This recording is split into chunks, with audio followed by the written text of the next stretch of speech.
Ya, Ibu Bapak, mari kita bersikap anjali. Kita mengagungkan Guru Agung Buddha Gotama. Namo tassa bhagavato arahato sama sambuddhassa.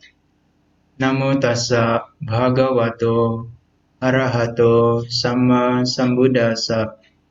Namo tassa bhagavato arahato sama sambuddhassa.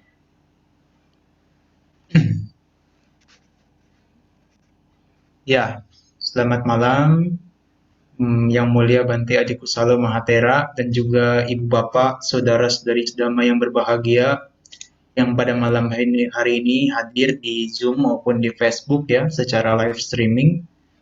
Pada malam ini saya punya kesempatan yang sangat baik sekali bisa berbagi lagi di diskusi online, khususnya di Pusdiklat Wihara Kusala Arama. Ini merupakan kesempatan kedua bagi saya untuk bisa membahas satu sutta, yang mana yang sebelumnya saya telah membahas satu sutta mengenai Brahmayu Sutta, yaitu salah satu sutta dari kitab Majjhima Nikaya, merupakan sutta ke-91. Nah, pada malam ini saya punya kesempatan lagi untuk membahas salah satu sutta juga dari kitab Majjhima Nikaya, yaitu tentang Dhammadayada Sutta, yang mana panitia memberikan judul menjadi pewaris Sang Buddha. Ya, Ibu Bapak, sebelum saya share screen di sini, saya akan membagikan materi nanti. Sebelumnya saya meminta izin kepada Bante Adi Kusala Mahatera untuk saya bisa memberikan uraian Dhamma secara singkat nantinya, dan kita lanjutkan dengan diskusi. Ibu Bapak, Saudara-saudari sedama sekalian, pada dasarnya sutta ini Dhammadayada Sutta, ini merupakan salah satu sutta juga yang pernah dibahas, bukan pernah dibahas, melainkan pernah kita baca di Indonesia Tipitaka Chanting ketika hari Asala Puja kemarin. Sebenarnya ada dua sutta yang dibacakan ketika Tipitaka Chanting kemarin, yaitu Sabbasawa Sutta, dan yang kedua adalah Dhammadayada Sutta. Nah, kenapa dalam waktu yang panjang itu kita membaca hanya dua sutta? Karena memang Sabbasawa Sutta itu sutta sebelum daripada Dhammadayada Sutta. Karena Sabbasawa Sutta adalah sutta kedua, Dhammadayada Sutta adalah sutta ketiga. Sabbasawa Sutta ini merupakan sutta yang panjang. Nah, kalau sebaliknya Dhammadayada Sutta adalah sutta yang cukup singkat, yang mana kalau kita lihat di dalam Tipitaka dalam versi Pali hanya terdiri dari 4 sampai 5 halaman. Nah, beruntungnya adalah kemarin ketika di Asala Puja ketika ada bedah sutta dari Bante Dhammadhiro Mahatera, beliau hanya memberikan uraian kepada kita mengenai penjelasan tentang Sabbasawa Sutta. Saya tidak mengerti apa alasannya, tapi menurut saya itu adalah salah satu sutta yang penting. Kenapa? Karena itu adalah sutta yang penting di mana di dalamnya membahas bagaimana cara kita melenyapkan yang namanya kotoran-kotoran batin kita. Nah, itu adalah sutta yang cukup kompleks dan tidak mudah untuk diuraikan, tetapi Bante Dhammadhiro Mahatera sudah cukup dengan baik sekali, sangat baik sekali menurut saya dalam menjelaskan sutta tersebut. Tetapi, sutta yang akan saya uraikan pada malam hari ini, Dhammadayada Sutta, juga bukan sesuatu sutta yang tidak menarik, tetapi ini juga sesuatu sutta yang sangat menarik sekali untuk dibahas dan memuat sebuah makna yang sangat syarat di dalamnya. Nah, pada malam ini saya punya kesempatan yang baik di mana karena memang sutta ini belum dibahas dan saya akan mengelaborasikan mungkin dengan keterbatasan saya dari berbagai sumber, ya utamanya adalah kitab komentar dari beberapa sutta juga. Ibu Bapak, mohon saya diizinkan untuk memberikan share screen di sini ya. Nah, pada malam hari ini saya akan membahas yaitu bagaimana kita menjadi pewaris Sang Buddha, Dhammadayada Sutta, yang akan saya bahas dalam waktu 40 atau sampai 45 menit ke depan.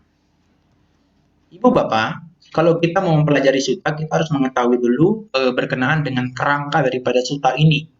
Ya, sutta ini kita bisa temukan di dalam versi tradisionalnya adalah di dalam Majjhima Nikaya sutta ketiga.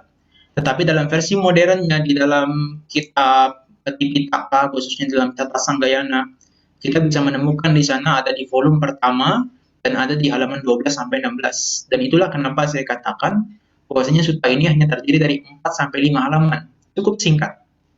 Nah, kemarin saya telah membahas berkenaan juga dengan salah satu sutta di tempat Wihara Padum Utara, yaitu tentang Kemarin saya membahas salah satu sutta dari Majjhima Nikaya juga, itu juga cukup singkat. Kemarin saya membahas tentang, wah saya lupa, apa namanya, kemarin, oh ucapan, yaitu Abhaya Raja Kumara. Nah, Abhaya Raja Kumara merupakan sutta ke-58 dari kitab Majjhima Nikaya juga. Nah, itu juga singkat, hanya terdiri dari 3 sampai 4 halaman.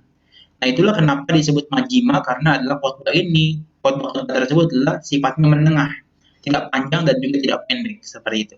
Ya, kita harus tahu dulu dan kemudian kita harus tahu secara spesifik apa sutta ini yang akan dibahas di dalamnya. Nah, Dhammadayada Sutta ini yang terdiri dari 4 sampai 5 halaman, kalau kita mau membaca secara jelas dan saya ringkas di sini, apa yang termasuk di dalamnya adalah sutta ini terjadi di Sawati. Peristiwa ini terjadi di Sawati, di hutan Jeta di Taman Anathapindika, di mana Sang Buddha sangat sering sekali berdiam di Sawati. Bahkan dikatakan lebih daripada 20 wasa Sang Buddha berdiam di Sawati. Nah, kemudian Ibu Bapak, di mana tokoh yang ada di dalam daripada sutta ini adalah 3. Yang secara garis besar adalah Sang Buddha, kemudian ada yang mulia atau yang Arya Sariputta Thera, dan yang ketiga adalah para biku. Nah, para biku khususnya ini adalah kumpulan para biku yang jumlahnya cukup banyak. Biasanya di sutta-sutta atau di dalam kitab Tipitaka disebutkan ada 500 orang biku biasanya. Tapi mungkin dalam sutta ini adalah lebih daripada 500 orang biku. Ya.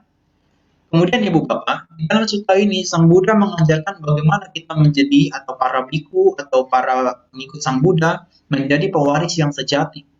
Nah, para siswa atau para murid-murid daripada Sang Buddha diharapkan sebagai pewaris Dhamma, bukan pewaris materi. Nah, kalau mereka bisa menjadi pewaris Dhamma, bukan pewaris materi, maka dikatakan mereka semua telah melakukan hal yang benar untuk bisa mewariskan warisan yang sejati dari Sang Buddha. Ya. Nah, yang keempat, ketika dikatakan sebagai pewaris Dhamma dan pewaris materi, Sang Buddha memberikan perumpamaan. Perumpamaan tentang 2 orang biku terhadap makanan yang lebih atau ekstra yang dimakan oleh Sang Buddha tapi tidak sampai habis. Nah, kemudian ditawarkan nanti kepada para biku. Ini akan saya uraikan nanti berkenaan dengan perumpamaan tersebut. Nah, makalah itu saya katakan bahwasanya sutta ini adalah sangat syarat daripada makna yang akan kita bahas pada malam ini, Ibu Bapak. Nah, tetapi sebagian terakhir di sini Sang Buddha hanya berhenti pada poin keempat ini. Sang Buddha berhenti karena setelah Sang Buddha menjelaskan 2 perumpamaan ini, perumpamaan 2 orang biku ini, Sang Buddha mengakhiri dan Sang Buddha pergi daripada tempat tersebut.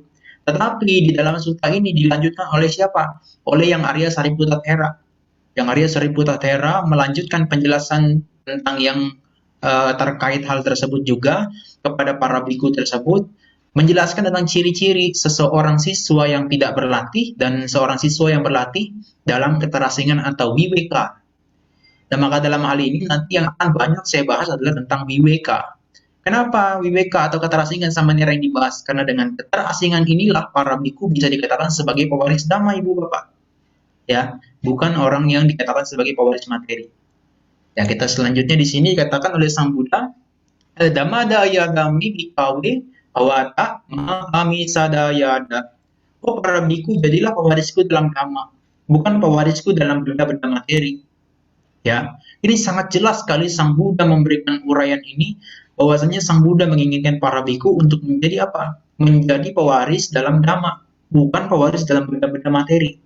Ya, kita tahu dalam kehidupan sekarang ini, di mana 26 abad Sang Buddha telah berlalu, bahwasanya tidak bisa juga dipungkiri bahwasanya para biku yang beberapa di antara mereka mungkin ada yang berlatih secara menyimpang atau berlatih secara tidak sesuai dengan winaya dan dhamma. Artinya mereka tidak lagi berpikir tentang bagaimana saya menjadi pewaris sebagai siswa Sang Buddha dalam dhamma, tetapi juga mereka kebanyakan berpikir bagaimana saya bisa meraih keuntungan dan bagaimana saya bisa membuat kepentingan daripada diri saya sendiri ini terpenuhi. Ya, kepentingan di sini bukan tentang mencapai kesucian kalau pewaris materi, tetapi pewaris materi adalah dalam kepentingan diri sendiri. Ini adalah ingin mendapatkan apa yang berupa hal-hal materi yang bisa membuat mereka menjadi lebih beruntung seperti itu. Beruntung, lebih kaya, dan lebih sejahtera kehidupannya dalam hal makanan, dalam hal penghidupan, dan sebagainya. Nah, maka ini menjadi satu hal yang penting juga bahwasanya untuk 26 abad setelah Sang Buddha tiada, ini menjadi pengingat bagi para biku dan kita semua, para pengikut Sang Buddha, untuk kita bisa menjadi para pewaris Dhamma dan juga bukan seorang yang sebagai pewaris materi. Ya, Ibu Bapak, ini adalah satu hal yang ditekankan oleh Sang Buddha. Dhamma dayada mi bikawe bawata ma amisa dayada. Ya. Nah, pertanyaannya mengapa sih Samanera harus menjadi pewaris Sang Buddha? Loh, orang Tipitaka saja sudah sekarang dibuat secara digital. Untuk apa kita jadi pewaris Dhamma lagi Samanera?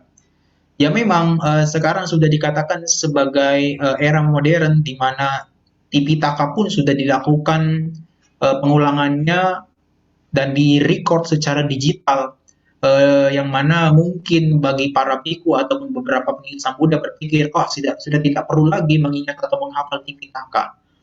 Tetapi Bapak Ibu yang dikatakan sebagai pewaris Dhamma di sini bukan hanya sekadar menghafal, bukan hanya sekadar membaca, tetapi sebagai pewaris di sini adalah kita juga mempraktikkan ajaran Sang Buddha. Ya, makanya dari itu meskipun sudah ada Tipitaka secara digital, kita tetap harus mempraktikkan ajaran Sang Buddha. Kenapa kita harus tetap menjadi pewaris Dhamma? Nah, pernyataan Sang Buddha sangat jelas di sini. Jika kalian menjadi pewarisku dalam benda-benda materi, bukan menjadi pewarisku dalam Dhamma, maka kalian akan dicela.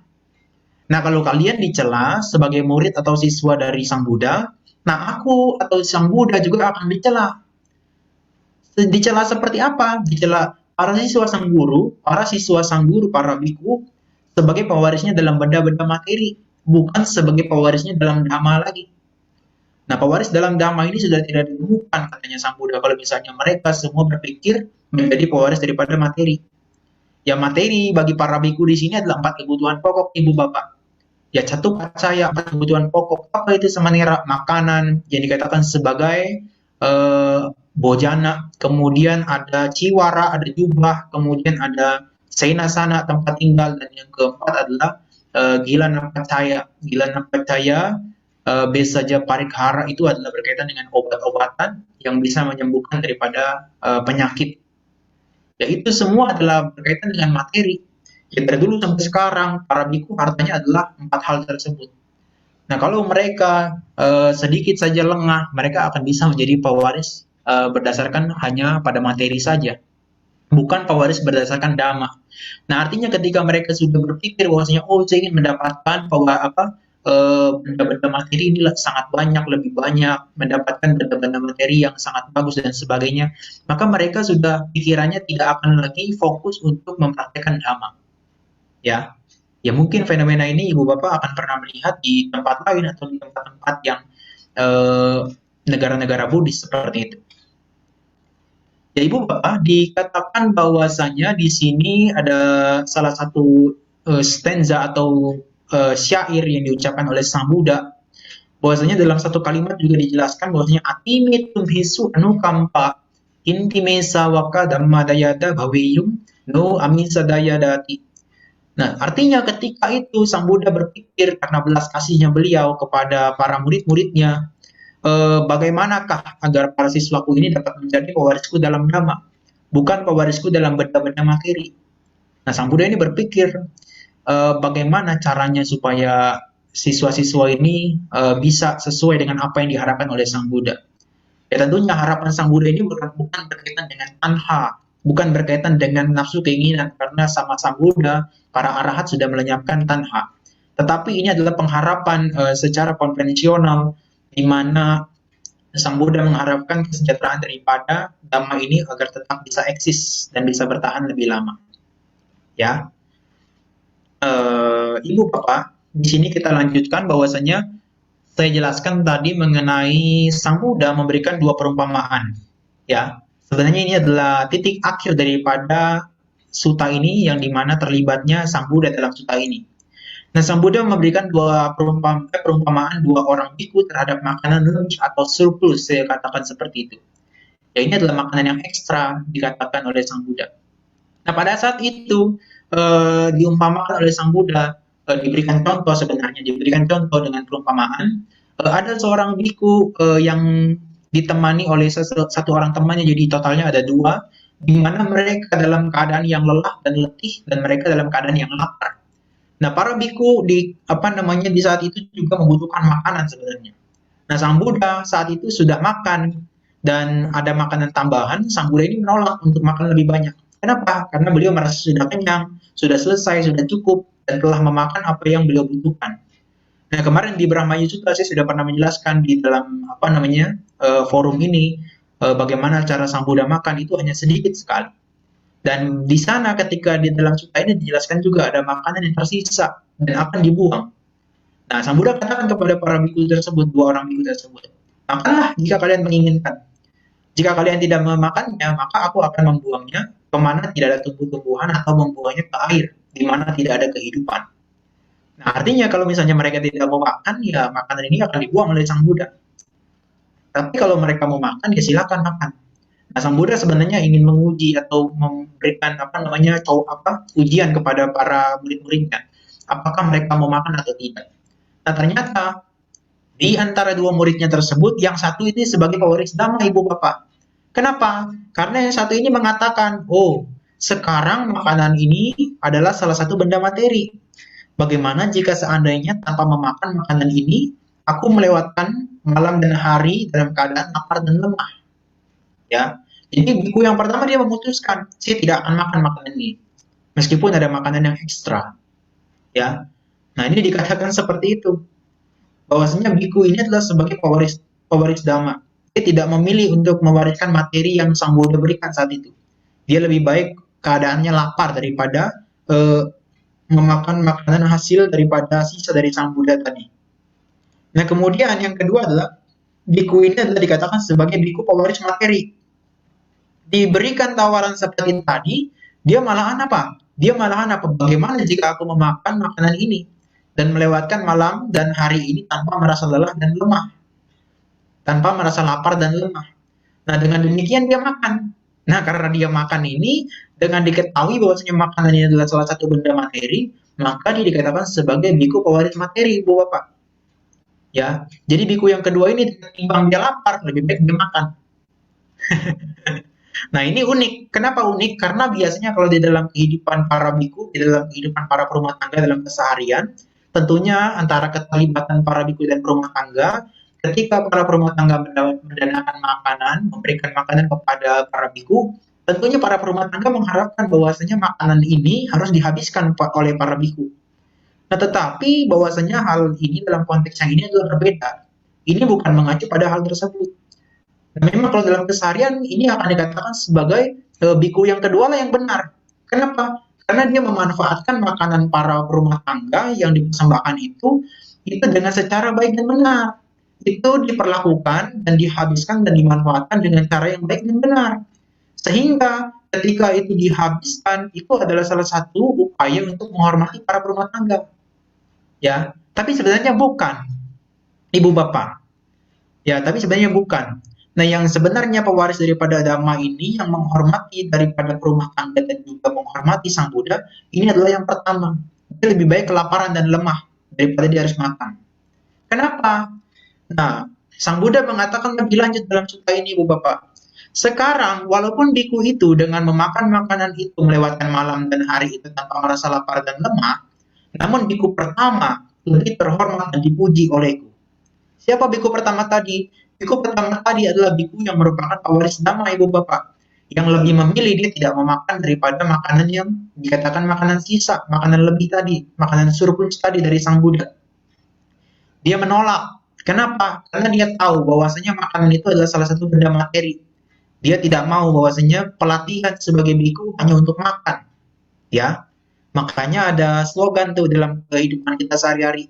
Oh, makan itu untuk hidup, bukan hidup itu untuk makan terus. Ya, nah ini adalah salah satu bentuk daripada implementasinya para biku tersebut. Nah, kenapa dari dua biku tersebut justru biku pertama lah yang lebih dipuji dan terhormat daripada biku yang kedua oleh Sang Buddha. Nah, di sini ada salah satu kutipan bahasa Palinya. Anjitassa bikawe bikuno digaratang apitataya santutitaya salekaya subharataya wiryambaya sangwati sati. Nah, apa itu? Di sini ketika para biku melakukan yang namanya tidak memakan makanan surplus tadi, tetapi melewati hari dengan keadaan lemah dan lapar tadi, sepanjang waktu dengan waktu yang cukup lama di daratan, dalam waktu yang lama, ini akan bermanfaat untuk memperoleh 5 hal. Apa 5 hal tadi? Apicataya, Santutia, Salekhaya, Subarataya, Wiryambaya. Ketika para biku tidak memilih untuk makan makanan surplus atau lebih atau ekstra tadi, mereka dalam waktu yang cukup lama, kalau dia sering melakukan hal tersebut, bukan setiap hari ya, tapi sering melakukan hal tersebut, dia akan apa? Dia akan keinginannya menjadi sedikit, ya. Yang kedua, dia akan santuti, dia akan merasa puas dengan apa yang dimilikinya, yang diperolehnya, yang dimakannya. Nah, kemudian itu juga bermanfaat bagi apa? Pemurnian. Salekhaya. Salekhaya ini adalah pemurnian. Nah, di dalam kitab daripada Majjhima Nikaya ada namanya Salekha Sutta juga. Nah, Salekha Sutta ini adalah berkaitan dengan penghapusan. Nah, Ibu Bapak bisa baca itu Salekha Sutta. Bagaimana dikatakan sebagai upaya kita untuk melakukan penghapusan kotoran batin. Sebenarnya itu sangat berhubungan sekali dengan Sabbasawa Sutta yang jenis kedua. Nah, yang kedua di sini Ibu Bapak, yang keempat dikatakan bahwasanya Subarataya, mudah disokong. Para biku kalau dia sedikit sekali keinginannya terhadap hal makanan, maka dia akan menjadi mudah disokong. Tidak minta ini, tidak minta itu, tidak minta yang lain-lain. Cukup dengan apa yang diberikan oleh para perumah tangga.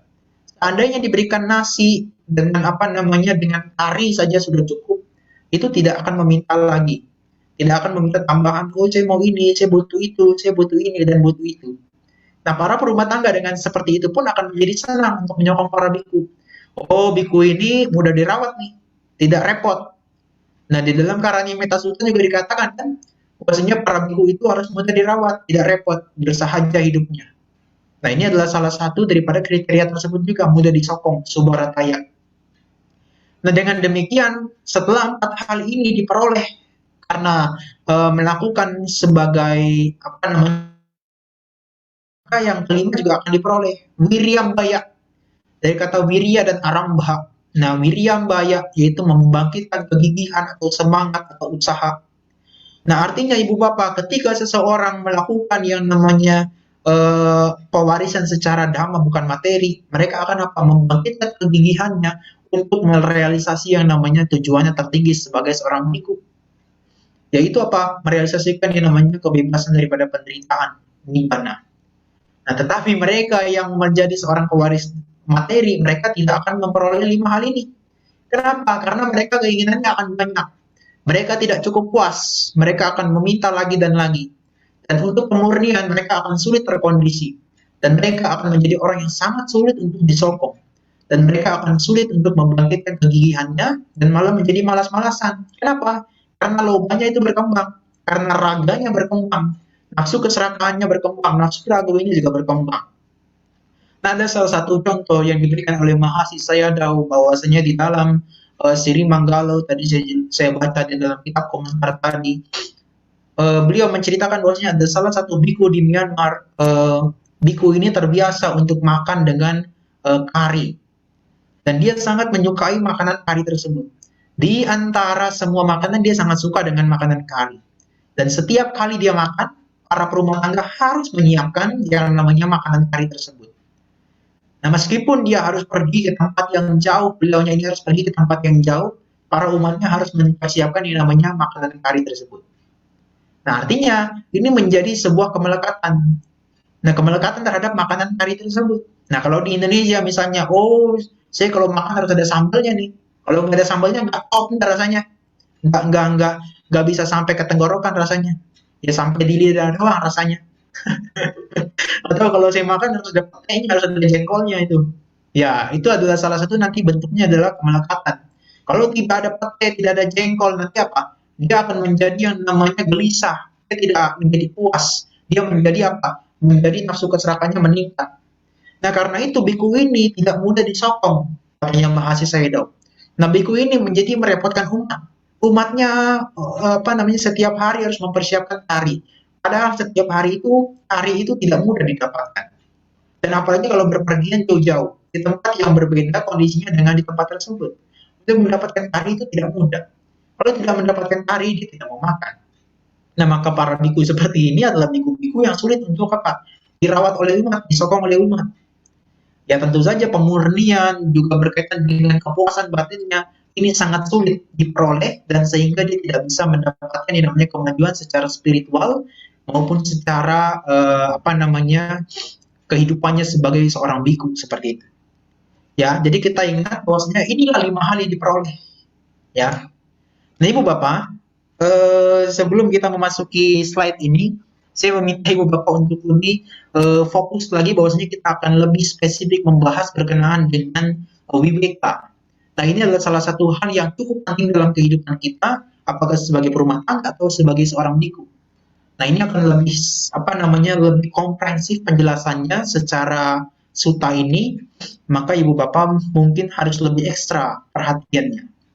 Ya, di sini dilanjutkan setelah Sang Buddha berbicara tentang dua perumpamaan dua orang biku tadi, yang Arya Sariputa melanjutkan dengan sebuah pertanyaan kepada para biku. Oh, para biku, apa ciri-ciri dari seorang siswa yang tidak berlatih dan berlatih dalam keterasingan atau IWK di sini? Nah, yang Arya Sariputa mengatakan, para biku yang tidak berlatih, ya ini gambarnya seperti seorang samanera, seorang novice, koin yang main-main ya. Nah, ini adalah seorang yang tidak berlatih di sini. Para siswa sang guru yang hidup terasing, tetapi dia tidak berlatih dalam keterasingan. Mereka tidak meninggalkan apa yang sang guru beritahukan kepada mereka untuk ditinggalkan. Nah, mereka hidup dalam kemewahan dan lalai. Pemimpin dalam kemunduran, lengah dalam keterasingan. Nah, kalau ibu bapak mau melihat kehidupan biku yang mewah-mewah, saya kemarin melihat di dalam salah satu platform itu YouTube, di mana ada sebuah film dokumenter yaitu berkenaan dengan pelanggaran para biku, yaitu para biku itu hidup dalam kemewahan. Ya, mereka pergi dengan pesawat jet itu di Thailand beberapa tahun lalu kita tahu ya. Kemudian mereka hidup dengan menyimpan uang yang sangat banyak. Mereka menyimpan harta materi yang cukup banyak. Mereka makan di restoran yang terkenal, kemudian tidur di tempat hotel yang mewah dan sebagainya. Nah, mereka hidup dalam kemewahan, ibu bapak bisa melihat dokumenternya di sana, di dalam video YouTube tersebut. Itu sangat penting untuk kita ketahui, supaya kita tahu, oh ternyata ada fenomena-fenomena seperti ini ya. Nah, dan saya pun baru tahu dengan film dokumenter tersebut, oh ternyata kehidupan para biku setelah 26 abad Sang Buddha pergi, oh ternyata banyak sekali perubahan yang kita dapatkan kalau kita bandingkan dengan kitab suci Tipitaka. Ya. Nah, Sang Buddha, yang Arya Sariputa melanjutkan, bagaimana untuk seseorang yang berlatih? Oh, seseorang yang berlatih di sini adalah para siswa sang guru yang hidup terasing dan dia berlatih dalam keterasingan. Nah, mereka meninggalkan apa yang sang Buddha atau sang guru beritahukan kepada mereka untuk ditinggalkan. Nah, mereka tidak hidup dalam kemewahan dan tidak lalai.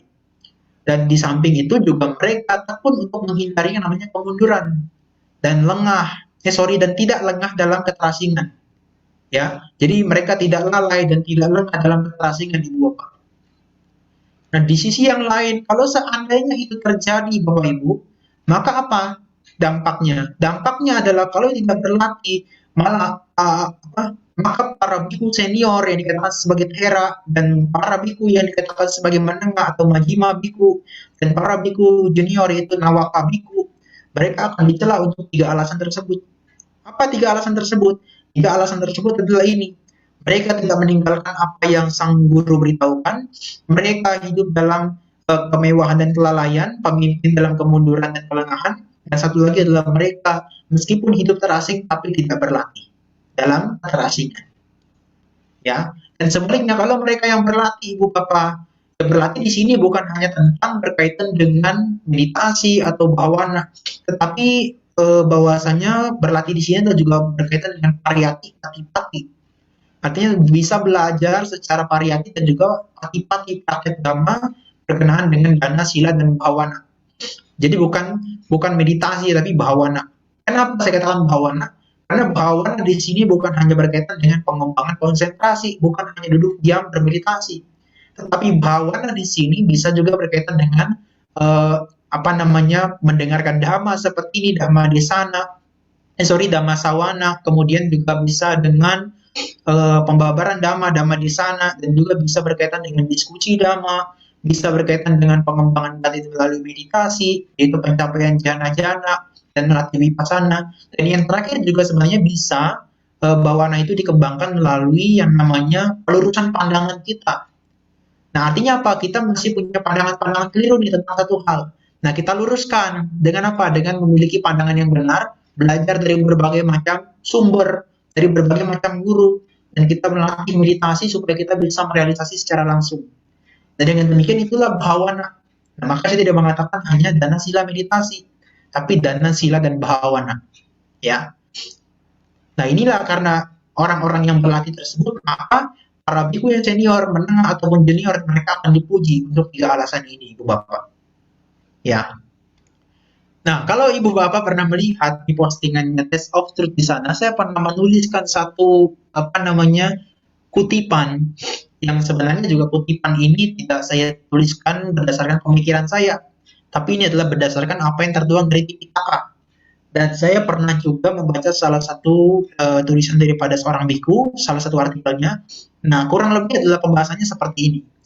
Ya, saya pernah mengatakan di dalam salah satu kutipan ini adalah, meskipun seseorang telah melakukan keterasingan terhadap jasmani, kayak Wibeka, dari urusan duniawi dengan hidup jauh di tempat yang sunyi, seperti di hutan, di wihara, di tempat pelatihan meditasi, namun malas untuk melakukan keterasingan batin atau cita Wibeka, dengan memiliki kewaspadaan batin terhadap objek indera dan objek batin yang muncul di setiap saat, maka ia akan sulit terkondisi untuk dapat merasakan keterasingan dari segala jenis kotoran batin atau upadi wibeka. Nah, oleh karena itu, seseorang yang telah meninggalkan urusan duniawi atau kaya wibeka, yang hal ini adalah para biku atau mereka para yogi yang melakukan retreat meditasi, sudah sepatutnya gemar melakukan cita wibeka, itu pengembangan keterasingan dalam hal secara batin, sehingga mereka dapat benar-benar merasakan kondisi batin yang terasing dari kotoran batin atau upani wibeka, Ibu Bapak. Ya. Nah, kalau ini dibaca secara sepintas, orang-orang akan merasa tidak mengerti. Sehingga dalam kesempatan ini adalah pertama kali saya akan menguraikan ya bagaimana yang dikatakan sebagai maksud daripada kalimat yang saya katakan ini, Ibu Bapak. Ya. Nah, dikatakan bahwasanya ada 3 jenis wibeka. Nah, 3 jenis wibeka di sini atau 3 jenis keterasingan kita bisa temukan dalam berbagai macam kitab Tipitaka. Nah, khususnya di sini ada salah satu komentar daripada Mahasi Sayadaw. Dikatakan bahwasanya the Buddha's way of life is based on detachment atau viveka. Nah, jadi dikatakan di sini viveka adalah detachment atau pelepasan. Tapi sebenarnya viveka adalah keterasingan. Di mana kita sering mendengar kata-kata di dalam ketika seseorang mencapai jana, yaitu adalah viveka jampiti sukang, yaitu adalah ketika seseorang mencapai jana, mereka adalah terasing daripada piti dan juga berkaitan dengan suka atau kebahagiaan. Atau dikatakan juga mereka terbebas daripada kondisi-kondisi batin yang buruk seperti itu. Kusala dhamma dan kusala dhamma itu ketika kusala dhamma yang buruk-buruk itu, dhamma yang buruk itu setelah terasing mereka mencapai jana. Nah, apa kusala dhamma tadi? Itu adalah panca niwarana. Ya, artinya apa? Kehidupan dari jalan seorang sang Buddha atau jalan kehidupan daripada yang Buddha ajarkan adalah apa? Berdasarkan pada detachment atau pelepasan viveka. Pada apa? Secara jasmani, secara batin, dan secara kenikmatan indriawi. Nah, di dalam kitab komentarnya juga dijelaskan bahwasanya 3 jenis viveka itu mengacu kepada 3 hal ini. Kaya viveka, yaitu pelepasan secara jasmani atau keterasingan secara jasmani. Yang kedua ada cita viveka, yaitu keterasingan secara batin atau mind. Dan kemudian ada upadi viveka, yaitu keterasingan dari kotoran-kotoran batin atau kenikmatan indriawi. Seperti itu, Ibu Bapak. Nah, Ibu Bapak, kalau kita mau mengetahui secara komprehensif, kita harus melihat daripada kitab komentarnya. Tapi di sini saya akan menampilkan dari kitab Mahani Desa dulu. Nah, Mahani Desa di sini di dalam Guha Takasuta, Guha Takasuta Nidesa dari Mahani Desa, yaitu di dalam kitab Kudaka Nikaya ada salah satu bagian namanya Mahani Desa. Nah, Mahani Desa di bagian yang kedua itu di dalam versi PKS kita bisa temukan di volume pertama di halaman ke-26. Ya. Dikatakan bahwasanya Ada wibeka, yaitu ada 3 jenis wibeka. Apa itu? Kaya wibeka, cita wibeka, dan upani wibeka. Nah, di sini Ibu Bapak kita akan mendapatkan penjelasan yang lengkap. Apa yang dimaksud dengan kaya wibeka sama Nera? Kaya wibeka adalah ida biku wiwitang sena senang bajati aranyang rupa mulang batang kandarang diri guhang susanang warna patang abo pasang palala punjang. Nah, artinya adalah di sini seorang biku memisahkan tempat tinggalnya di mana mereka pergi ke Aranyang. Aranyang adalah hutan. Aranyi hutan. Rupa mula adalah pohon dan mula adalah bawah pohon. Jadi ketika itu para biku dia pergi ke bawah pohon atau ke hutan, ke batang atau ke gunung-gunung, ke kandaran, ke tempat yang dikatakan sebagai lembah seperti itu. Giri guhang itu sebagai hutan atau hutan belantara. Dan susana itu adalah dari kata susana, Ibu Bapak. Susana ini artinya adalah kuburan atau tempat pemakaman. Nah, Ibu Bapak mungkin pernah mendengar kata susana, nama susana. Nah, itu adalah artinya dalam bahasa Pali adalah tempat perkuburan. Nah, warna padang adalah hutan yang dikatakan sebagai hutan belantara seperti itu. Abokasang itu adalah abokasa itu adalah tempat kosong. Jadi seperti tempat-tempat yang kosong itu dikunjungi oleh para biku. Nah, palala punjang seperti tempat tinggal daripada yang dibuat dari jerami, ya kuti yang dibuat atapnya daripada jerami, palala punja seperti itu. Nah, mereka berdiam wiharati kayena bibito dengan terpisah daripada apa kayena secara jasmani mereka, dengan jasmani mereka. Nah, artinya apa dengan jasmani mereka? Mereka menghindari yang namanya keramaian, mereka menghindari yang namanya hiruk pikuk dunia, yang mana secara duniawi itu tidak mendukung yang namanya pelepasan untuk nantinya kotoran-kotoran batin. Untuk pengembangan batin itu tidak mendukung.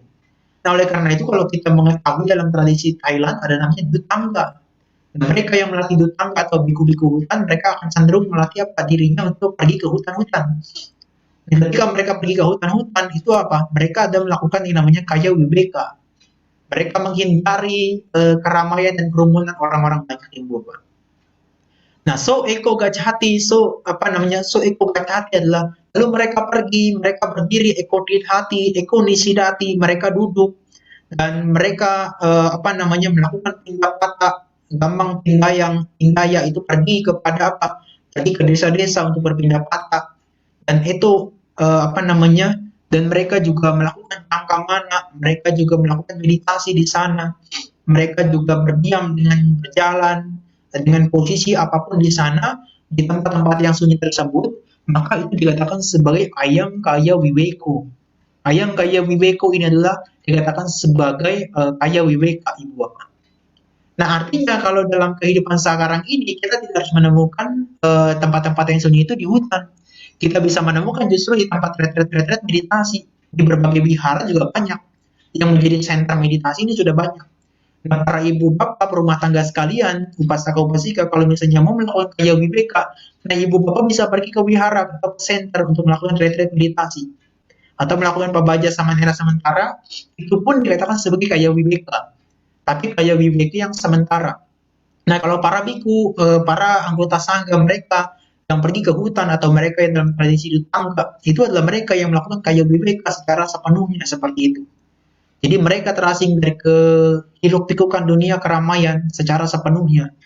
Ya apa artinya mereka akan berdiam di sana dalam waktu yang sangat lama atau bahkan seumur hidupnya. Nah, Ibu Bapak bisa baca tuh di dalam Wanapata Sutta tuh. Dijelaskan tuh oleh Sang Buddha bagaimana para biku itu bisa tinggal di dalam satu hutan yang meskipun belantara, mereka hidup dalam kondisi waktu yang sangat lama. Ya, ini adalah kaya wibeka yang pertama Ibu Bapak. Bagaimana dengan cita wibeka? Nah, dijelaskan bahwasanya mereka yang namanya cita wibeka adalah mereka menghancurkan yang namanya atau meredamkan. Sorry, bukan menghancurkan tetapi meredamkan yang namanya niwarana. Niwarana adalah kama tanda, nafsu keinginan. Yang kedua adalah biapada, keinginan jahat. Yang ketiga adalah kinamida, rasa kantuk dan malas. Yang keempat adalah udaca kuguca, kegelisahan dan rasa penyesalan. Dan yang kelima adalah keraguan-raguan atau wicikicak. Ketika niwarana ini diredamkan, maka mereka memasuki padhama jana. Padhama jana artinya adalah jana pertama, Ibu Bapak. Maka ciri daripada orang yang mencapai jana pertama itu bukan hanya berkaitan dengan nimitta. Seringkali dikatakan, oh orang yang mencapai jana adalah ciri-cirinya mendapatkan nimita seperti itu. Tetapi orang yang mencapai jana ciri-cirinya adalah apa? Redamnya panca niwarana untuk sementara waktu. Ya. Nah kemudian mereka apa? Dikatakan sebagai cita wiweka itu adalah dutia janang sampanasa. Mereka memasuki jana kedua. Kenapa? Karena membuat yang namanya witaka dan wicara ini menjadi redam, menjadi terpisah daripada witaka dan wicara. Pikiran mereka terpisah daripada witaka dan wicara. Apa itu witaka sama nira? Witaka adalah ketika kita bermeditasi, itu adalah mengarahkan pikiran kita kepada objek. Nah, dan di samping itu ada wicara. Wicara itu adalah membuat pikiran kita bertahan lebih lama, yaitu kepada objek. Jadi witaka dan wicara ini adalah satu hal yang sangat berhubungan. Nah, kalau Ibu Bapak mau mendengarkan ini, Ibu Bapak bisa mendengarkan nih penjelasan saya tentang panca niwarana. Di mana di dalam Meta Jember, dalam Masakata Online, saya jelaskan tuh panca niwarana secara detail. Ya, saya akan jelaskan secara singkat saja. Nah, ketika itu mereka akan memasuki jana ketiga. Jana ketiga apa ciri-cirinya sama Nera? Pikiran mereka terpisah, wiwitan terpisah dari apa? Pitya. Piti atau yang dikatakan sebagai faktor jana yang ketiga. Piti adalah kegiuran atau kenikmatan secara jasma, secara batin kita. Ini adalah piti, kegiuran kita. Nah, dengan demikian dia akan melampaui jana tersebut dan memasuki jana keempat. Apa itu? Mereka terpisah daripada suka dan duka. Nah, karena mereka melampaui yang namanya suka dan duka, mereka berdiam di jana keempat dengan apa? Kondisi batin yang upekha. Upekha sati parisuding. Mereka berdiam dengan kondisi batin yang sangat seimbang dan mereka sangat murni dalam hal apa? Dalam hal perhatian yang dalam hal kewaspadaan seperti itu. Ya, ini adalah catuta jana. Jadi ini adalah rupa jana nih, 4 jana pertama dalam rupa jana, dan yang dikatakan yang kata dalam cita wiweka ini, mereka juga memasuki nih yang namanya arupa jana. 4 arupa jana juga disebutkan di sini Ibu Bapak. Apa yang pertama? Akasanan canayatana. Ini adalah ketika seseorang bisa melampaui rupa sanya, persepsi tentang bentuk, persepsi tentang yang namanya rupa seperti itu. Jadi mereka melampaui rupa sehingga memasuki namanya arupa jana. Nah, mereka melampaui yang namanya patigasanya. Patigasanya adalah yang dikatakan sebagai penolakan. Patiga ini adalah berkaitan dengan, bukan penolakan ya. Ini adalah berkaitan dengan ya keterpisahan seperti itu. Keterpisahan dan juga adalah berkaitan dengan nyana tasaya. Nyana tasanya ya ini adalah berkaitan dengan pembedaan seperti itu. Keterpisahan juga, keterpisahan. Jadi ketika batin sudah tidak memiliki persepsi seperti itu lagi, maka dia memasuki arupa jana pertama. Nah, setelah dilampaui arupa jana pertama, diamati terus dia bisa masuk dalam arupa jana kedua, arupa jana ketiga, arupa jana keempat. Newasanya nasanya yatana sebagai yang tertinggi.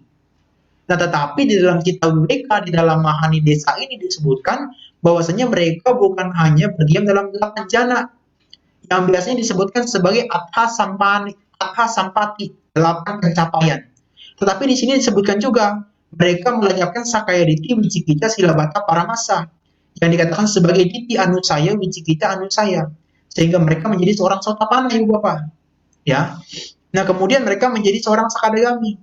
Setelah itu melenyapkan 3 hal ini, mereka melemahkan 2 hal yang lainnya, kamaraga dan atiga. Nah, sila ini saya sebutkan ya. Pertama, sakaya diti adalah pandangan salah tentang diri, kemudian tentang tubuh jasmani sebagai aku, wicikicca ini sebagai keraguan-raguan terhadap pelatihannya, dan silabata paramasa adalah pandangan salah terhadap ritual-ritual tertentu sebagai cara untuk mencapai kesucian. Nah, kemudian ini adalah berkaitan dengan kamaraga dan patiga. Kamaraga ini adalah berkaitan dengan apa, Ibu Bapak? Kamaraga adalah berkaitan dengan keinginan indriawi, yaitu merupakan sangyojana yang keempat, belenggu yang keempat. Nah, patiga adalah belenggu yang kelima, itu adalah keinginan jahat atau penolakan atau yang dikatakan sebagai kebencian gampangnya. Ya, jadi sedikit demi sedikit yang namanya anusaya dan sangyojana dia akan lenyap, Ibu Bapak. Nah, di sisi yang lain setelah mencapai sakadagami dia akan mencapai anagami nih. Setelah itu apa? Dia melenyapkan benar-benar secara total kamaraga dan patiga. Nah, dengan demikian dia bisa mencapai arahatan. Dia melenyapkan semua belenggu batin yang sisanya. Ada 10, jadi 5 yang pertama dilenyapkan ketika mereka sampai anagami, dan 5 yang berikutnya yang lebih tinggi dicapai direnyahkan ketika mereka mencapai tingkat kesucian arahata. Ya, nah maka di sini dikatakan ketika pikiran ini bisa melenyapkan semua kilesa secara dalam ataupun secara luar, semua yang berkaitan dengan tanda-tanda apapun, sabani mitehi, maka dia dikatakan sebagai ayang cita wiweko. Ya, ayang cita wiweko ini adalah mudahnya adalah pengasingan atau keterasingan secara batin kita. Ini adalah mengembangkan yang namanya pencapaian-pencapaian konsentrasi dan juga realisasian daripada tingkat-tingkat kesucian, Ibu Bapak. Ya, sampai di sini pusing lihat bahasa Balinya ya. Nah, maka ini kita lanjutkan sebagai upadi wibeka. Upadi wibeka di sini dikatakan bucanti kilesa, dikatakan sebagai kilesa cak kanda. Kanda adalah bentuk atau dikatakan sebagai agregat kehidupan, kelompok kehidupan kita yang terdiri dari 5. Nah, upadi ini terdiri dari 5. Nah, abisangkara ini adalah berkaitan dengan bentuk-bentuk yang lebih tinggi nih Ibu Bapak. Bentuk-bentuk abisangkara adalah ada punya abisangkara, ada ada apunya abisangkara, dan ada yang dikatakan sebagai aninja abisangkara. Nah, itu adalah abisangkara, bentuk-bentuk daripada formasi-formasi yang membuat kita terlahir lagi dan lagi di 31 alam kehidupan kita. Nah, kalau punya abisangkara membuat kita terlahir di alam yang baik, dari alam dewa sampai ke alam yang namanya manusia dan juga alam alam-alam dewa 6 itu adalah karena punya bisangkara. Kita banyak melakukan punya kebajikan-kebajikan. Nah, kalau kita melakukan apunya bisangkara yang buruk-buruk, maka kita akan terakhir di alam rendah, Ibu Bapak. Nah, sisanya aninja bisangkara adalah ketika seseorang ini adalah mencapai yang namanya tingkat-tingkat konsentrasi jana seperti itu. Sampai dia bisa ketika di detik-detik kematian terakhirnya mempertahankan jananya, maka mereka akan merealisasi kelahiran di alam jana seperti rupa jana dan arupa jana seperti itu. Itu dikatakan sebagai aninja bisangkara, Ibu Bapak. Ya, ini jelas bagi kita bahwasanya kalau di dalam ini dikatakan upadi di sini dikatakan sebagai kilesa, kanda dan abisangkara. Apapun yang membuat dikatakan sebagai kotoran-kotoran batin sebagai tenaga bensin seperti itu. Bensin yang membuat kita terlahir terus menerus di 31 alam kehidupan. Nah, maka mudahnya upadi wibeka ucati amatang nibanang. Nah, upadi wibeka dikatakan sebagai amatang nibanang, itu nibana atau yang merupakan tanpa kematian. Nah, jadi apa? Yo sabah sangkara samadho. Ya, jadi semua sangkara ini menjadi redam. Nah, sabah upadi pati lisago semua bentuk daripada kilesa ini menjadi redam, kotoran batin menjadi redam. Tanha kayo ini adalah dikatakan sebagai dipotongnya tanha atau yang berkaitan dengan nafsu keinginan. Wirago tidak bernafsu, nirodo ditinggalkan, dan nibbana ini adalah peredaman. Yang dikatakan sebagai bebas daripada penderitaan. Ayang upadi wibeka, ayang upadi wibeko ini yang dikatakan sebagai upadi wibeka, Ibu Bapak. Ya, jadi inilah yang dikatakan sebagai kalau kaya wibeka, dia apa? Secara jasmani. Dia apa? Pelepasan secara jasmani sebagai biku atau kita menjadi seorang rumah tangga ikut mengikuti retret seperti itu. Dan kalau cita wibeko itu adalah pemurnian secara batin kita, parisuda citana. Ya, kemudian wodana ini adalah bersih dalam hal apa? Dalam hal batin kita. Itu berkaitan dengan tadi 8 pencapaian tadi. Dan upadi wibeka ini adalah berkaitan dengan tidak adanya nirupadena, tidak adanya upadi, tidak adanya kotoran batin. Ugalanang berarti orang-orang yang terbebas daripada upadi, kotoran-kotoran batin. Wisangkaragatanang, mereka yang telah menghancurkan atau yang tidak ada lagi berkaitan dengan bentuk-bentuk atau formasi-formasi yang membuat mereka terlahir lagi, dan terlahir lagi. Nah, inilah berkaitan dengan kaya wibeka, cita wibeka, dan upadi wibeka. Nah, Ibu Bapak, di dalam kitab komentarnya, ini ada salah satu kutipan daripada Mahasi Sayadaw yang menurut saya sangat bagus sekali direnungkan bagi para biku ataupun rumah tangga ya. Nah, beberapa siswa Sang Buddha ini dengan secara rajin, dengan secara tekun, di antaranya mereka mencari penghidupan secara secara materi saja. Materi-materi yang bagus, dan mereka menghindari untuk praktek secara dhamma. Dan mereka tidak serius dalam praktek moralitas. tinggal sendirian, membiarkan dirinya sendiri untuk melatih samadhi dan juga punya kebijaksanaan. Nah, meskipun mereka berlatih dalam praktik vipassana, itu hanya formalitas saja. Yaitu mereka hanya apa? Asal-asalan, jadi dikatakannya. Nah, kemudian objek daripada yang mereka latih ini hanyalah untuk apa? Untuk mendapatkan kebajikan merit atau parami. Nah, mereka ingin mendapatkan namanya apa? Potensi daripada kama untuk kemudian di kehidupan mendatang mereka bisa terlahir di alam yang lebih baik. Nah, inilah kenapa Bhante Santasito pernah mengatakan di forum masa kaca online waktu itu, para biku yang hidupnya hanya mengharapkan untuk terlahir di alam yang lebih baik di kehidupan mendatang, itu adalah tujuan yang sangat rendah. Itu adalah tujuan yang tidak sangat baik. Kenapa? Karena itu adalah secara duniawi itu adalah tujuan yang secara duniawi saja, bukan tujuan yang secara adi duniawi untuk mencapai nibbana. Dan dikatakan oleh mahasiswa saya dong, needless to say, artinya apa? Tidak perlu lagi dikatakan bahwasanya mereka mereka hanya mengumpulkan yang namanya mengumpulkan kekayaan secara materi saja. Mereka tidak komitmen secara sepenuhnya daripada apa? Secara dhamma seperti itu. Dan mereka mengabaikan yang namanya praktek dhamma. Dan dalam kata yang lain, mereka membuat praktek dhammanya itu hanya untuk mengumpulkan yang namanya harta materinya saja. Nah, kalau misalnya seandainya biku itu tidak praktek dengan benar dalam dhamma secara serius, maka itu bisa diasumsikan mereka adalah orang-orang yang lebih tertarik dengan apa? Possessions, kepemilikan secara worldly possessions, kepemilikan secara duniawi. Nah, beberapa biku yang dalam hal ini adalah mereka mencari untuk mendapatkan uang. Nah, dalam hal ini dia akan berubah wajahnya. Dalam hal ini dia akan berubah, mengubah peraturan-peraturan winaya yang seharusnya secara ketat, dia menjadi apa? Menjadi mengumpulkan yang namanya emas, mengumpulkan yang namanya perak dan sebagainya. Padahal itu dilarang, mereka justru mengumpulkan. Yang tadinya seharusnya secara ketat dilaksanakan, mereka menjadi longgar dalam hal winaya dan pelatihan. Ya. Nah, ini adalah salah satu kutipan yang sangat bagus sekali yang diuraikan oleh mahasiswa itu. Nah, Ibu Bapak, secara mudah kalau kita membaca kata-kata atau kita komentarnya daripada Mahanidesa tadi, yaitu Guha Taka Sutta Nidesa. Di sana didapat dari volume kedua di halaman 331. Dikatakan kaya viveka itu apa? Kaya viveka adalah mereka yang pergi, mereka yang berdiri, mereka yang duduk dan sebagainya tadi. Mereka yang melakukan hal itu adalah mereka yang dikatakan sebagai melakukan kaya viveka.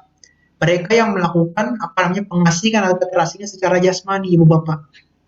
Nah, yang kedua dikatakan sebagai cita viveka itu adalah mereka dikatakan sebagai atas sama patiyo. Atas sama pati. Sama pati adalah pencapaian. Pencapaian apa? Rupa jana 4 pertama dan arupa jana 4 yang kedua. Dan dilanjutkan juga dengan apa? Dengan berkaitan dengan tingkat-tingkat kesucian. Sotapanna, Sakadagami, Anagami, dan Arahat. Nah, tapi di dalam kitab komentarnya di sini dikatakan cita viveka adalah sinonim atau persamaan kata daripada praktek dari jana samapati. Nah, jana samapati ini adalah 8 jana secara sutta dan ada 9 jana secara abhidhamma. Ya, tidak perlu dipusingkan, itu sama saja. Nah, kemudian ada upadi viveka, Ibu Bapak. Nah, upadi viveka di sini secara mudah adalah apa? Nibbana. Mereka yang mencapai nibbana dikatakan sebagai upadi viveko. Mereka yang terasing daripada kotoran-kotoran batinnya atau sensual desires. Itu adalah berkaitan dengan nafsu indriawi mereka. Nah, maka di dalam kitab komentar di sini disebutkan oleh mahasiswa Sayadaw bahwasanya upadi viveka di sini mengacu kepada pelepasan 4 upadi atau peredaman. Extinctions adalah peredaman 4 upadi atau substrat yang membuat makhluk-makhluk ini menderita di 31 alam kehidupan. Apa itu? Yang pertama adalah objek sensual, objek indriawi. Mata dengan bentuk yang menyenangkan, kemudian yang tidak menyenangkan juga, kemudian telinga dengan suara, kemudian lidah dengan rasa dan sebagainya, Ibu Bapak. Dan di sisi yang lain ada ada yang dikatakan yang kedua adalah dikatakan sebagai loba, dosa dan moha, keserakahan, kebencian dan kebodohan batin, dan disertai dengan kotoran-kotoran batin yang lainnya. Dan yang ketiga adalah abhisangkara, tadinya dikatakan sebagai karma yang baik atau karma yang tidak baik, wholesome karma dan unwholesome karma.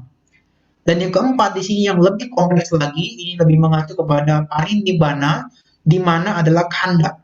The extinction atau pelepasan secara peredaman secara kehendak atau 5 gugusan pembentuk ini, nama dan rupa, batin dan jasmani, ini bisa dicapai ketika seseorang mencapai parinibbana. Seperti halnya para Buddha, para arahat yang mencapai parinibbana, mereka terbebas daripada nama dan rupa, batin dan jasmani, Ibu Bapak. Secara kompleks, secara total, mereka terbebas dari hal-hal tersebut. Ya, menarik bukan? Nah, ini adalah nibbana yang dikatakan sebagai upadi viveka. Ya, ini kita memasuki yang terakhir, Ibu Bapak. Bagaimana prinsip kita berlatih dari sutta ini yang kita dapatkan? Nah, dari sutta ini kita mendapatkan ada namanya kaya viveka, citta viveka, dan upadi viveka. Saya memberikan 2 prinsip di sini. Keterasingan secara jasmani, kaya viveka, akan menjadi kondisi bagi keterasingan secara batin, citta viveka. Dan kotoran batin yaitu upadi viveka. Dan yang kedua, seseorang tidak akan pernah merasakan yang namanya upadi viveka atau nibbana tadi apabila tidak melakukan citta viveka, meskipun dia telah melakukan kaya viveka. Nah, artinya meskipun para biku, meskipun mereka telah meninggalkan kehidupan duniawi, tetapi mereka tidak pernah bermeditasi, mengembangkan batin, citta bawana, mereka tidak akan pernah mencapai namanya upadi viveka atau mencapai kondisi nibbana. Terlepas daripada kotoran-kotoran batin mereka. Ya. Nah, jadi Ibu Bapak kita lihat 3 rangkaian di sini nih. Mereka saling mengondisikan. Kaya viveka mengondisikan citta viveka mengondisikan upadi viveka. Nah, meskipun seseorang melakukan kaya viveka, tetapi mereka kalau tidak melakukan citta viveka, mereka tidak bisa merasakan upadi viveka. Jadi upadi viveka bisa dicapai kalau seseorang melakukan kaya viveka dan citta viveka. Ya, ini Ibu Bapak yang sangat penting dalam sutta ini. Bagaimana para biku bisa menjadi para pewaris dhamma apabila mereka bisa terasing daripada apa? Daripada kotoran-kotoran batin mereka. Mereka bisa menjadi pewaris dhamma yang sejati, memiliki warisan yang sejati apabila mereka tidak mengejar yang namanya materi-materi. Apapun yang mereka peroleh berkaitan dengan kebutuhan pokok. Tetapi mereka lebih berorientasi kepada apa? Kepada keterasingan secara jasmani, secara batin, dan juga secara kotoran batinnya. Ya. Nah, di sutta ini Ibu Bapak sebagai penutup, yang Arya Sariputta menjelaskan 16 jenis kejahatan. Oh, kalau menjelaskan 16 jenis kejahatan, saya tidak akan bisa menjelaskan saat ini. Saya hanya akan menyebutkan seperti ini saja. Kenapa? Karena itu butuh satu khusus pembahasan dalam satu sesi. Kalau perlu itu kita bahas secara khusus mengenai 16 kejahatan ini. Ya, itu ada keserakahan, kebencian, kemarahan, dan seterusnya sampai dengan kelalaian atau dikatakan sebagai pamada. Ya. Nah, Ibu Bapak, yang dikatakan sebagai yang kedua di sini, Bante Sariputta setelah menyebutkan 16 jenis kejahatan tadi, beliau menutup dengan apa? Menutup dengan bagaimana jalannya. Oh, jalannya ini adalah berkaitan dengan jalan mulia berunsur 8. Nah, saya juga tidak jelaskan secara panjang, karena saya lebih spesifik bagaimana menjadi pewaris dhamma saja yang saya sebutkan di sini. Kalau ini, dia butuh penjelasan khusus. Biasanya Romo Slamet Rojali menjelaskan secara detail nih, dengan berkaitan jalan mulia berunsur 8. Secara sutta maupun abhidhamma. Bahkan secara psikologi, secara duniawi seperti saat ini kita sekarang. Ya, inilah yang dikatakan sebagai penutupnya, di mana di sutta ini Dhammadayada Sutta, sutta ketiga dari para kitab Majjhima Nikaya, Ibu Bapak bisa menemukan bagaimana seseorang bisa menjadi pewaris dhamma yang sejati apabila mereka bisa terasing daripada kotoran batinnya, mereka bisa terasing daripada pikirannya, dan mereka bisa terasing secara jasmani atau meninggalkan kehidupan duniawi. Tetapi jangan khawatir, Ibu Bapak pun bisa terasing daripada hal-hal tersebut. Bagaimana caranya Samanira? Apabila Ibu Bapak juga bisa melakukan kaya viveka. Misalnya, Ibu Bapak tidak harus pergi ke hutan. Setiap pagi 5 menit atau 30 menit bermeditasi, itu adalah kaya viveka. Kaya viveka di sini lebih spesifik dijelaskan bahwasanya kita terasing daripada keramaian. Nah, kalau kita meditasi, kita hening, berdiam diri dengan apa? Merenungkan batin kita. Di saat itu juga kita sudah melakukan yang namanya apa? Kaya viveka, citta viveka. Meskipun kita tidak merasakan upadi viveka secara sepenuhnya, yaitu nibbana, tetapi setidaknya kotoran batin sedikit demi sedikit dia akan menjadi lenyap. Nah, dengan cara demikianlah ibu bapak, bukan hanya para pengikut Samanera dan Antasilani dan atau para pengikut Sang Buddha yang merupakan pabajita, tetapi para perumah tangga juga bisa menjadi pewaris dhamma yang memiliki warisan sejati daripada apa yang diajarkan oleh Sang Buddha. Ya, saya kira ini cukup apa yang bisa saya sampaikan pada malam hari ini. Semoga ibu bapak bisa mengerti apa yang saya uraikan dan semoga ini semua bermanfaat bagi ibu bapak dan semoga ibu bapak terlatih baik dalam hal keterasingan ini semua. Sabi sata, Bhavantu Sukhitata, semoga semua makhluk hidup berbahagia.